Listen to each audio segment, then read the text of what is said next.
गलत फैसलों से कैसे बचे? Buddhist story on how to avoid wrong decisions.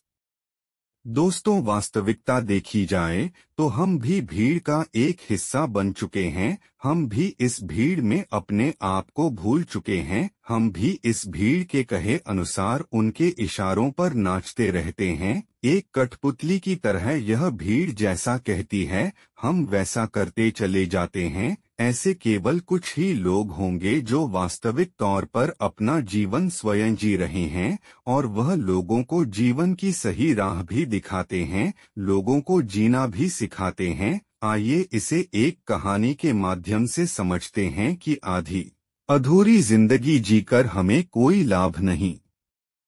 नमस्कार दोस्तों, बौद्धि थिंग्स पाए क्या करेगा, उसे किस तरह से एक प्रभावशाली राजा बनना होगा, इस तरह की कई सारी बातें राजा ने पहले से ही सोच रखी थी। लेकिन वह राजा यह भूल चुका था कि हम में से हर एक व्यक्ति अलग रूप रंग और अलग व्यवहार के साथ जन्म लेते हैं, और वही हमारे जीवन की धारा होती है। एक नदी की तरह साफ और स्वच्छ उस धारा को हमने खो दिया है और अपना लिया है भीड़ तंत्र द्वारा दिया गया, क्योंकि यह हमें अत्यधिक सुरक्षित लगता है। क्योंकि इस भीड़ में हम अपने आप को सुरक्षित मानते हैं, हमें कुछ नया जानना अच्छा नहीं लगता। हम तो केवल इस भीड़ के साथ चलकर अपने आप को सर्वश्रेष्ठ समझते हैं। उस लड़के का भी एक व्यवहार था, उसे राज्य का राजा नहीं बनना था। उस लड़के का मन तो बहुत नाजुक था, वह जल्द ही करुणा से भर जाता था, हिंसा से उसे आनंद नहीं आता था। उसे तो चित्र बनाना और नृत्य करना अत्यधिक पसंद था, यही उसकी जीवन धारा थी। यदि वह उस पर चल तो संपूर्णता को प्राप्त करता। लेकिन उसके पिता को यह सब बिल्कुल पसंद नहीं, जिस कारण वह राजा अपने बच्चे से नाराज रहने लगे। उसने हर वह जतन कर दिया जिससे उसका बच्चा सम्राट बनने के लिए आगे बढ़ सके, उसमें सम्राट के सर्वश्रेष्ठ गुण आ सके। लेकिन उस लड़के को कोई फर्क नहीं पड़ रहा था। ऐसे ही धीरे धीरे समय बीतता गया, और समय के साथ साथ अब वह युवराज बड़ा होने लगा था। लेकिन जैसे जैसे युवराज बड़े हो रहे थे, उनके मन में, उनके दिमाग में समाज की यह बातें घर करती चली जा रही थी। अब वह बाहर के बारे में सोचने लगे थे, लेकिन अब भी उनका व्यवहार पहले जैसा ही था, और यह बात उस राजा को बिल्कुल पसंद नहीं थी। और इसी वजह से वह राजा अपने पुत्र को ताने मारता, अब शब्द कहता। वह कभी कभी इतना क्रोधित हो जाता कि अपने पुत्र से कहता, तुम्हारे जैसा पुत्र होने से तो अच्छा था कि मेरा कोई पुत्र ही नहीं होता। क्या तुम जानते हो, जब लोग यह सुनते हैं कि तुम्हारा पुत्र नृत्य करना पसंद करता है, चित्र बनाना पसंद करता है, तो लोग मुझ पर कितना हंसते हैं, मुझ पर क्या बीती है। क्या तुम जानते हो वह मेरे बारे में कैसी कैसी बातें करते हैं, और यह सब तुम्हारी वजह से है। राजा के पुत्र को अपने पिता की यह बात लग गई। उसके बाद उसने निश्चय किया कि वह अपने पिता की बातों का पालन करेगा, वह अपने पिता की आज्ञा का पालन करेगा। उसके पिता जैसा उसे बनाना चाहते हैं, वह वैसा बनकर रहेगा। एक बार जब उसके पिता खुश हो जाएंगे तो वह वापस अपने साधारण जीवन को जीने लगेगा। उस दिन से ही युवराज ने बहुत प्रयास किए, निरंतर अभ्यास किया, और आखिरकार वह एक ऐसा योद्धा बन गया जिसे हराना नामुमकिन था। उसने कई ऐसी लड़ाइयां लड़ी जिन्हें जीतना नामुमकिन था, लेकिन वह अपने पराक्रम के दम पर विजय हुआ। और जब भी वह विजय होकर वापस अपने महल लौटता तो उसे यही लगता कि अब तो उसके पिता उससे अत्यधिक प्रसन्न हो जाएंगे। लेकिन हर बार जब वह विजय होकर घर लौटता तो उसके पिता उसे केवल एक ही बात कहते, बेटा तुम्हें तो अभी और सीखना है, अभी तुम पूर्ण रूप से एक योद्धा नहीं बने हो। और इसी वजह से वह अपने पिता की नजरों में पूरा बनने के लिए दिन रात मेहनत करता, अपनी पूरी ताकत लगा देता। लेकिन ऐसा समय कभी नहीं आया जिससे राजा को अपने बेटे पर गर्व हो, और धीरे धीरे वह पुत्र अपने आप को भुला चुका था कि वह क्या है और वह क्या करना चाहता है। धीरे धीरे उसके अंदर की करुणा क्रूरता बन चुकी थी। दोस्तों, हमारे साथ भी हमारे जीवन में कुछ ऐसा ही होता है। लोगों की परवाह करते करते, जिम्मेदारियां निभाते निभाते हम अपने आप को ही भूल जाते हैं और एक ऐसी जिंदगी को अपना ले जो हमारी है ही नहीं। लेकिन सबसे खुशकिस्मत तो वह लोग होते हैं जो सही मायने में अपना जीवन जीते हैं। वह वही कर हैं जो वह करना चाहते हैं। एक दिन की बात है, वह युवराज अपने राज्य में भ्रमण कर रहा था कि तभी उसकी नजर एक युवती पर पड़ी और वह युवती अत्यधिक सुंदर थी, जिसके प्रति वह युवराज आकर्षित होते चले जा रहे थे। उस युवती को देखकर युवराज के मन में प्रेम उमड़ने लगा। उन्होंने उस युवती को अपने राजमहल बुलाया और उस युवती के सामने उन्होंने तरह तरह के हीरे जवाहरात के ढेर लगा दिए और फिर उस युवती से कहते हैं, मैं तुमसे प्रेम करता हूँ और मैं तुमसे विवाह करना चाहता हूँ। यह जो कुछ भी तुम देख रही हो यह सब तुम्हारा है, बस मेरे विवाह के प्रस्ताव को स्वीकार कर लो। इस पर वह युवती क्रोधित होकर युवराज से कहती है, हे युवराज, मैं आपसे प्रेम नहीं करती, भला यह कंकड़ पत्थर लेकर मैं या करूंगी। यदि आप सच में मुझसे प्रेम करते हो तो मुझे आपकी सबसे प्रिय चीज चाहिए, क्या आप मुझे दे सकोगे। इस पर वह युवराज कहता है, सुंदरी, जो कुछ तुम चाहो वह मैं तुम्हें देने के लिए तैयार हूँ। इस पर युवती कहती है, हे युवराज, मुझे आपका यह राजमहल, यह राजपाट, यह शानो शौकत नहीं चाहिए। मैं तो एक साधारण सी युवती हूँ और मैं आपसे भी यही चाहती हूँ। क्या आप मेरे साथ एक साधारण युवक बनकर जीवन व्यतीत कर पाएंगे। क्या मेरे साथ एक साधारण युवक बनकर चल सकेंगे। अपना यह राजपाट, यह शानो शौकत क्या आप छोड़ सकेंगे। उस युवती की यह बात सुनकर वह युवराज बहुत सोच में पड़ गया और उस युवराज को देखकर वह युवती हंस पड़ी और कहने लगी है, युवराज, यह आपकी धन दौलत, यह आपका साम्राज्य हमारी जिंदगी में कुछ नहीं। धन दौलत, मान सम्मान, पद प्रतिष्ठा ही प्रेम की कसौटी बन जाता है। आपने तो देखा ही होगा, जिसके पास जितनी ज्यादा धन दौलत होती है, मान सम्मान होता है, पद प्रतिष्ठा होती है, लोग उसे ही अधिक प्रेम करते हैं, उसकी अधिक फिक्र करते हैं, हमेशा उसके साथ खड़ रह उसका सम्मान करते हैं।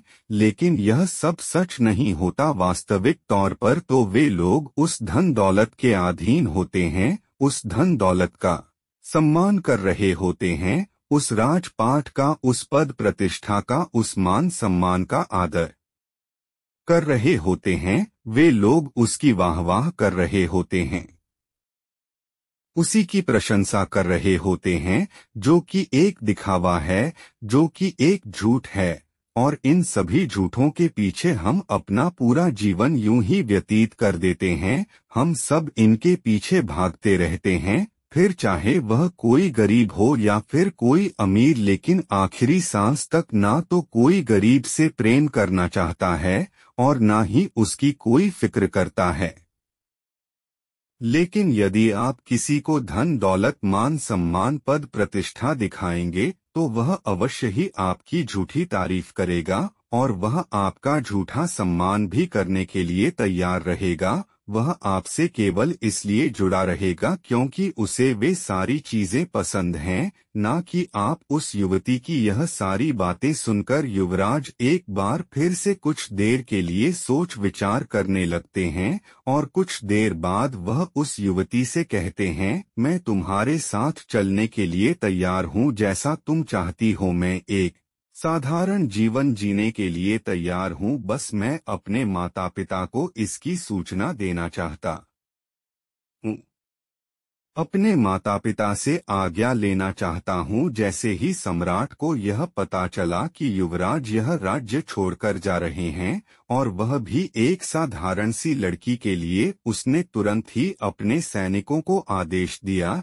कि उस लड़की और युवराज को बंदी बनाकर राज दरबार में पेश किया जाए। सैनिकों ने बिल्कुल ऐसा ही किया। उन्होंने उस लड़की और युवराज को बंदी बनाकर राज दरबार में ले आए। उधर दूसरी तरफ सम्राट ने उस लड़की को जासूसी के आरोप में मृत्यु दंड दे दिया। वह राजा यह भूल चुका था कि जब हमारे हाथों में शक्ति होती है, हमारे हाथों में ताकत होती है, तो हम न्याय और अन्याय के बीच का फर्क भूल जाते हैं। हमें तो केवल बस यही लगता है कि हम जो कुछ कर रहे हैं वही सही है। हम अपने आप को सर्वशक्तिमान समझने लगते हैं। इस मृत्युदंड के बारे में सुनने के बाद वह लड़की डर गई और राजा से कहती है, हे राजन, इसमें मेरा क्या दोष है? इसमें मैंने क्या किया है? आपके ही पुत्र युवराज ने मुझे यहाँ पर आने का अनुग्रह किया था और मैं उनकी ही विनती पर यहाँ आई थी, इसलिए मुझे मृत्यु दंड देने का आपको कोई अधिकार नहीं। उधर दूसरी तरफ युवराज भी अपने पिता को समझाने का हर मुमकिन प्रयास करते हैं, लेकिन उसके पिता मानने को तैयार नहीं थे। उसने अपने पिता से कहा, पिताजी, यदि आप इस लड़की को छोड़ देंगे तो आप जैसा कहेंगे मैं वैसा ही करूँगा। यह बात सुनकर वह सम्राट अत्यधिक प्रसन्न हुआ और उस सम्राट ने उस लड़की को जाने दिया। उसके बाद उस सम्राट ने अपने राजकुमार का विवाह राजकुमारी के साथ किया। वह राज हमारी बहुत ही महत्वाकांक्षी थी। वह जल्द से जल्द इस राज्य की महारानी बनना चाहती थी और इसके लिए युवराज के पिता का मरना जरूरी था, अर्थात युवराज के पिता का मृत्यु को प्राप्त करना आवश्यक था। आगे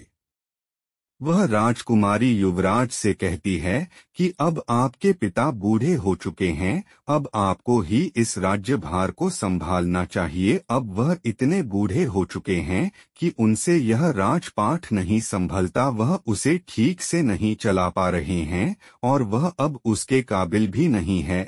और बुढ़ापे में अक्सर ऐसा ही होता है, हम किसी भी कार्य को ठीक ढंग से नहीं कर पाते, हमारे लिए हर कार्य बोझ बन जाता है। राजकुमारी की यह बात सुनकर युवराज भी राजकुमारी की बातों से सहमत हो जाता है।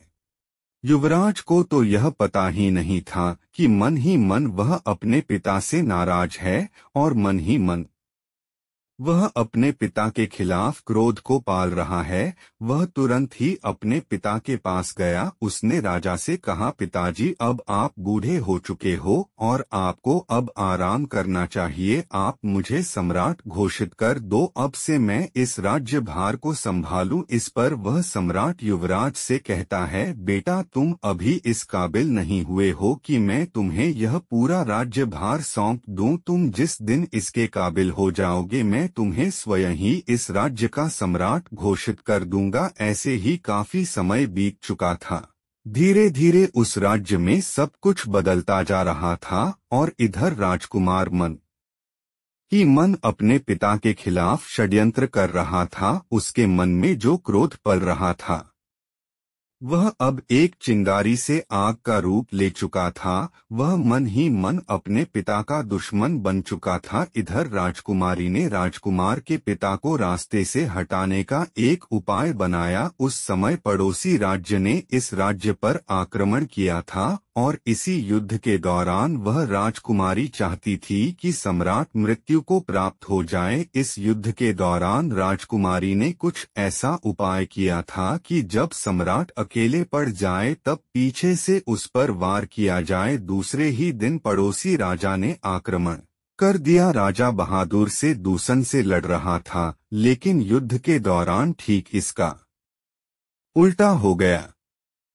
राजा की जगह पर वह युवराज दुश्मनों के बीच फंस गया था और जब सम्राट ने यह देखा तो वह अपने पुत्र को बचाने के लिए घोड़े पर सवार वह पुत्र की ओर आगे बढ़े। इस दौरान युवराज ने सोचा कि यही सबसे सही मौका है मैं अपने पिता के पीछे से पार कर देता हूँ और पूरा राज्य फिर मेरा होगा। जैसे ही युवराज यह सोच रहा था तभी पीछे से एक दुश्मन ने युवराज पर वार किया, लेकिन तभी सम्राट ने उस वार को अपनी छाती पर ले लिया। वह तलवार सम्राट के सीने को चीरती हुई आर पार हो गई और सम्राट जमीन पर गिर गया। यह देखकर युवराज के हाथों से तलवार छूट गई। उसने तुरंत ही अपने पिता को अपने हाथों से घोड़े पर उठाया और वहां से निकल गया। रास्ते में सम्राट ने अपने बेटे से कहा, बेटा अब तुम काबिल हो चुके हो और मैं तुम्हें इस राज्य का सम्राट घोषित करता हूँ। जाओ और अपने राज्य को बचा लो। इस राज्य को तुम्हारी जरूरत है।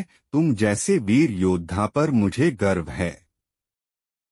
इतना कहकर वह सम्राट वीर गति को प्राप्त हो गया। अपने पिता के मुख से यह सारी बातें सुनकर राजकुमार बहुत दुखी हो गया। उसके मन में जो क्रोध था वह पूरी तरह से करुणा में बदल गया। तब उसे एहसास हुआ कि वह अपने पिता से प्रेम करता है, नफरत नहीं। उसे अपनी गलती पर पछतावा होने लगा और वह तुरंत ही वापस युद्ध भूमि पर लौटा और उसने काफी बहादुरी से युद्ध को लड़ा और अपने पिता की याद में उसने इस युद्ध को तो जीत लिया, लेकिन अपने आप से हार गया। युद्ध को जीतने बाद वापस महल लौटकर वह बहुत परेशान था, क्योंकि राजकुमारी ने जो राजा के खिलाफ षड्यंत्र रचा था, राजकुमार ने राजकुमारी को आजीवन कारावास का दंड दे दिया। कुमार बहुत दुखी था, वह स्वयं को भी सजा देना चाहता था। वह इस राज्य का सम्राट बनकर अब खुश नहीं था, ना ही उसके मन में कोई इच्छा रह गई थी। एक दिन वह अपने राज्य का भ्रमण कर रहा था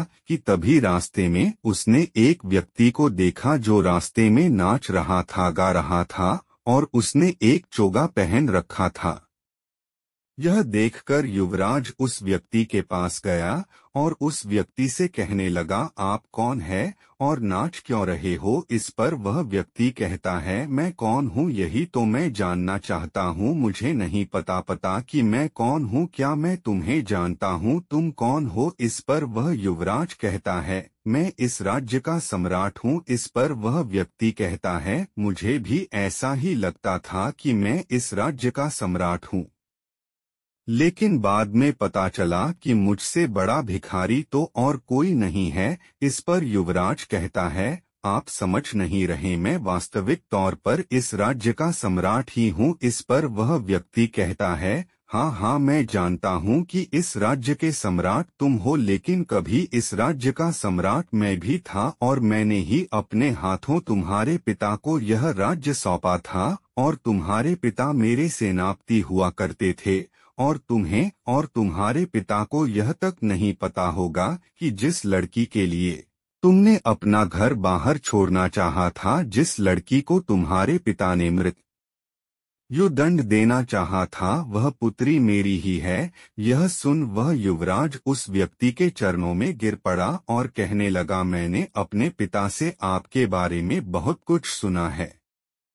अब आप ही मुझे बताइए कि मैं आगे क्या करूं। मुझे अब इस राज्य में कोई मन नहीं है और ना ही मैं कोई सम्राट बनना चाहता हूं। इस पर वह व्यक्ति उस सम्राट के हाथों को पकड़ लेता है और उसे एक ऐसी जगह ले जाता है जहां पर एक विशाल वृक्ष था। उस वृक्ष की ओर इशारा करते हुए वह व्यक्ति सम्राट से कहता है, बेटा उस वृक्ष को देखो, इस वृक्ष की तरह सम्राट बनो। इस वृक्ष पर कई तरह के प्राणी वास करते हैं, लेकिन यह वृक्ष कभी उन्हें हटाता नहीं है, बल्कि उनका ख्याल रखता है, उनका ध्यान रखता, सबकी रक्षा करता है और सबको भोजन भी देता है। और यह वृक्ष हम जैसे पापी इंसानों को भी अपनी छाव में छाया अवश्य देता है। और इतना सब कुछ करने के बाद भी इसे रत्ती भर भी अहंकार नहीं है। यही इस राज्य का असली सम्राट है। लोगों को धोखा देना, लोगों को मारना, युद्ध की नीतियां बनाना, खून बहाना, लोगों की जान लेना, यह सम्राट का असली कार्य नहीं है। जाओ, वापस लौट जाओ अपने महल में और लोगों की सेवा करो, उनकी रक्षा करो, जैसे यह वृक्ष करता है।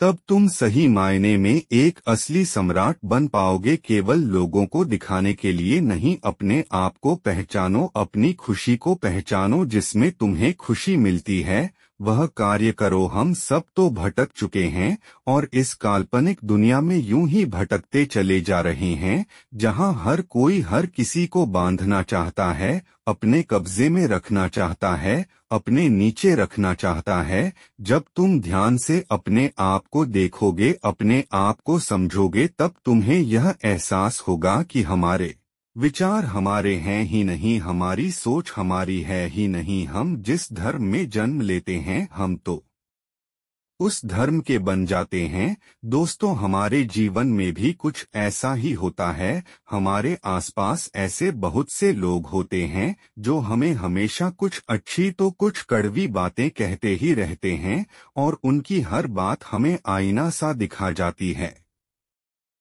लेकिन हम ऐसे लोगों को ढूंढते रहते हैं जो हमारी हाँ में हाँ मिला सके, वह हमारी गलती को गल ना कहे। और ऐसे लोग हमें बहका सकते हैं क्योंकि हम पहले से ही बहकने के लिए तैयार बैठे हैं। जो भी कुछ हम कह रहे हैं, जो भी कुछ हम कर रहे हैं, वह सब सही है। हम कुछ ऐसे लोग चाहते हैं जो हमारे इस हाँ में हाँ मिला सके और हमारा साथ दे सके। दोस्तों, आपने आज के इस पोस्ट से क्या सीखा वह मुझे आप कमेंट में बता सकते हैं। इसी के साथ में उम्मीद है कि आपको आज की पोस्ट पसंद आई होगी, तो इस पोस्ट को उस इंसान को शेयर करें जिससे यह कहानी सुनने की जरूरत है और उसी के ठीक बाद वेबसाइट को सब्सक्राइब करें। तो चलिए फिर मिलते हैं ऐसी एक और नई पोस्ट में एक नए मैसेज के साथ। तब तक के लिए अपना ख्याल रखें। धन्यवाद।